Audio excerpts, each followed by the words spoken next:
మాట్లాడదలుచుకునే వాళ్ళు దయచేసి మీ పేర్లు ఇక్కడ నమోదు చేసుకునే ప్రయత్నం చేయండి. అందరికీ అవకాశం ఉంటుంది, అందరూ మాట్లాడాలి. దయచేసి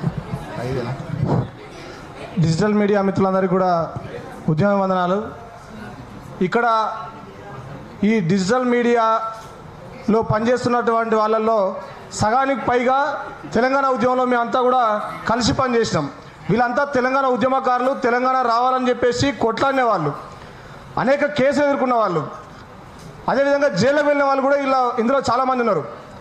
ఇక్కడ ఉన్న వాళ్ళంతా కూడా చదువుకున్న వాళ్ళు, పీజీలు, పిహెచ్డీలు, ఎంటెక్లు, బీటెక్లు, డిగ్రీలు చేసిన వాళ్ళు. వీళ్ళంతా కూడా ఈ తెలంగాణ ప్రజల యొక్క సమస్యలను ప్రభుత్వాల దృష్టికి తీసుకుపోవాలి, సమస్యల పరిష్కారంలో తమ వంతు పాత్ర పోషించాలని చెప్పేసి తమ జీవితాలను త్యాగం చేస్తూ ఇక్కడ వీళ్ళు ఈరోజు డిజిటల్ మీడియా నడుపుతున్నటువంటి వాళ్ళందరూ కూడా. అయితే ముఖ్యమంత్రి గారు మాట్లాడిన మాటల్లో ఒక అంతరార్థాన్ని మనందరం కూడా అర్థం చేసుకోవాల్సిన అవసరం ఉంది.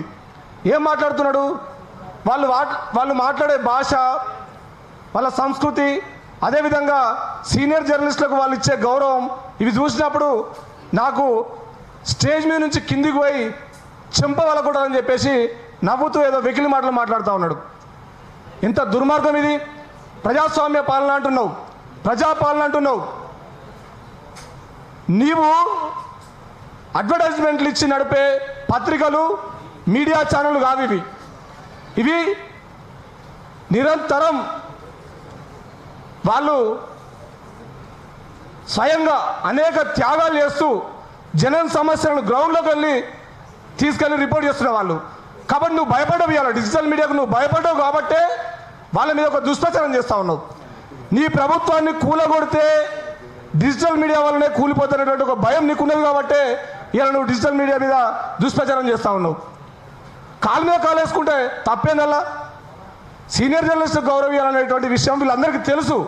వీళ్ళంతా ఏదో సాధారణంగా వచ్చి మైకులు పట్టుకున్న కాదు. వాళ్ళు అనేక పోరాటాలు చేసి ఈ తెలంగాణను ప్రజాస్వామీకరించాలని చెప్పేసి వాళ్ళ వాయిస్ని రేజ్ చేస్తున్న వాళ్ళు వీళ్ళంతా.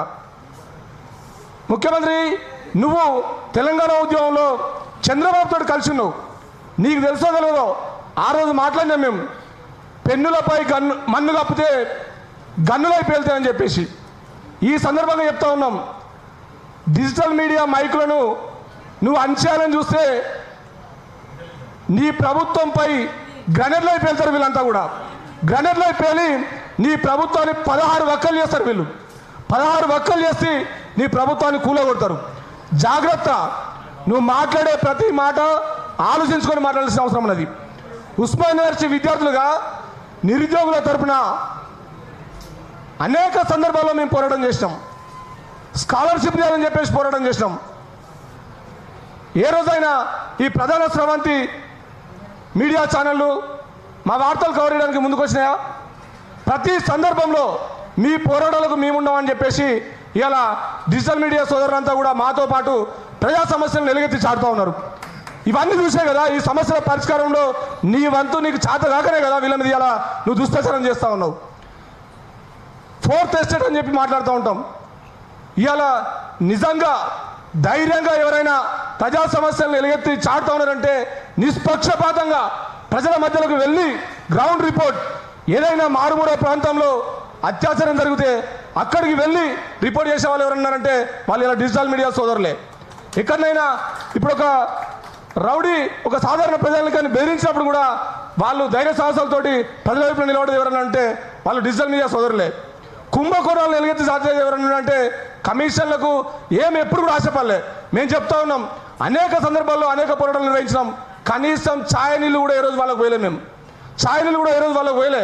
వాళ్ళకి పెట్రోల్ ఖర్చులు ఏ రోజు ఇవ్వలే. స్వయంగా వాళ్ళు ఇలా కొవ్వొత్తులాగా కరుగుతూ ఈ సమాజాన్ని చైతన్యవంతం చేస్తూ ఉన్నారు.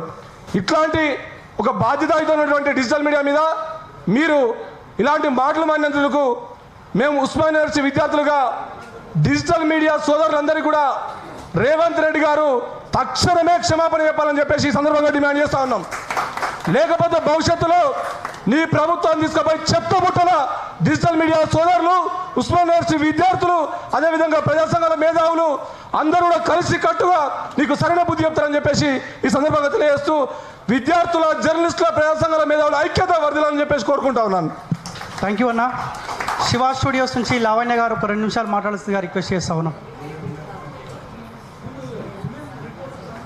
యా, సో నెక్స్ట్ మాట్లాడే వాళ్ళు కూడా దయచేసి రెడీగా ఉండండి. ఒక 2 minutes మాట్లాడండి.